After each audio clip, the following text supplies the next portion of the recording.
Hello दोस्तों। मैं हूँ एक्टिंग कोच उत्तम और एक्टिंग एजुकेशन सीरीज़ में आपका स्वागत है। मेरे प्यारे दोस्तों या जो भी स्ट्रगल एक्टर्स है, अगर आप लोग मुंबई के बाहर से आए हुए हैं और मुंबई में कोई एक्टिंग स्कूल ज्वाइन करना चाहते हैं, तो ये ध्यान रखिए कि कोई भी जो एक्टिंग स्कूल हो या फिर एक्टिंग एजुकेशन हो, उसमें ये सब चीज़ें होनी चाहिए। यानी कि आपका जो पाठ्यक्रम है उसमें ये सारी चीज़ें होनी चाहिए जो मैं वीडियो में कवर करने वाला हूँ। तो पहला टॉपिक जो आपको सिखाया जाना चाहिए या आपके सिलेबस में होना चाहिए, वो है सेंस अवेयरनेस। अब हम लोग के पास कौन से 5 सेंसेस है? एक सेंस तो हमारी आँख के है यानी कि देखने के, दूसरा है हमारे सुनने के, तीसरा है हमारे बोलने के, चौथे है हमारे नाक के सूंघने के और पाँचवा है सेंस ऑफ टच। तो ये सारे जो सेंसेस है उसका अवेयरनेस आपको होना चाहिए एज एन एक्टर। अब आप सोचेंगे कि भाई ये क्या है, मुझे तो कुछ समझ नहीं आ रहा है, तो मैं आपको एक एग्जांपल दे रहा हूँ कि मान लीजिए आपने कोई भयंकर एक्सीडेंट देखा हुआ है। ठीक है, आज से 2 साल पहले आपने कोई भयंकर एक्सीडेंट देखा हुआ है और वो एक्सीडेंट आपने कैसे देखा था? अपनी आंख द्वारा ही दिखा हुआ था, यानी कि आपकी विजुअल मेमोरी आपके ब्रेन में बैठी हुई है।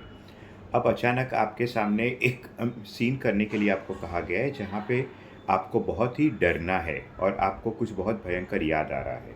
ठीक है? अब फ़िल्म का जो मीडियम है वो तो नकली है। उस वक़्त अगर आपको ये एक्टिंग करनी है कि आपको बहुत डर लग रहा है या आपको बहुत भयंकर लग रहा है, तो वो आप कर नहीं पाएँगे। तो वही जो विज़ुअल मेमोरी जो आपने 2 साल पहले अपने माइंड में लगा के रखी है, बैठा के रखी है, वो मेमोरी आपको याद करनी है और आपको वो सीन परफ़ॉर्म करना है। तो आपका सीन बहुत ही बेहतरीन होगा और बहुत अच्छी तरह आप उसे प्रेज़ेंट कर पाएँगे।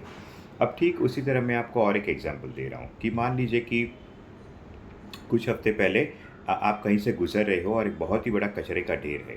ठीक है? कचरे के ढेर के बगल में ही ठीक ट्रैफ़िक जाम हो गया और आपको मजबूरन वहाँ पे रुकना पड़ा। वहाँ पे वो कचरे के ढेर से बहुत ही बदबू आ रही थी और वो सारी बदबू आप नाक द्वारा लिए जा रहे थे। ठीक है? तो वो क्या हो गया, आपकी वो ऑल्फैक्टरी मेमोरी हो गई, यानी कि स्मेल मेमोरी हो गई। अब मान लीजिए कि कोई आपको ऐसा सीन करना है जहाँ पे बहुत ही गंदी बदबू आ रही है। ठीक है? और क्योंकि जैसे मैंने आपको पहले कहा कि एक्टिंग जो है वो एक नकली मीडियम है, वहाँ पे तो असली बदबू है नहीं, आपको एक्टिंग करनी है कि जैसे बदबू आ रही है। तो उस वक़्त आपने जो ऑल्फैक्टरी जो आपने जो स्मेल है, स्मेल की मेमोरी उस वक़्त आपके दिमाग में जो बैठी हुई है, वो ही यूज़ करना है और आपको वो गंदी फीलिंग आनी चाहिए कि गंदी स्मेल आ रही है। तो मुझे उम्मीद है कि इस तरीके से आप अपनी बाकी मेमोरीज़ भी यूज़ कर पाएँगे और जहाँ पे भी ऑडिशन के वक़्त या एक्टिंग के वक़्त उसकी ज़रूरत पड़े, आप वो मेमोरी अपने दिमाग से निकाल पाएँगे और उसको यूज़ पर करेंगे। ठीक है? बाय-बाय।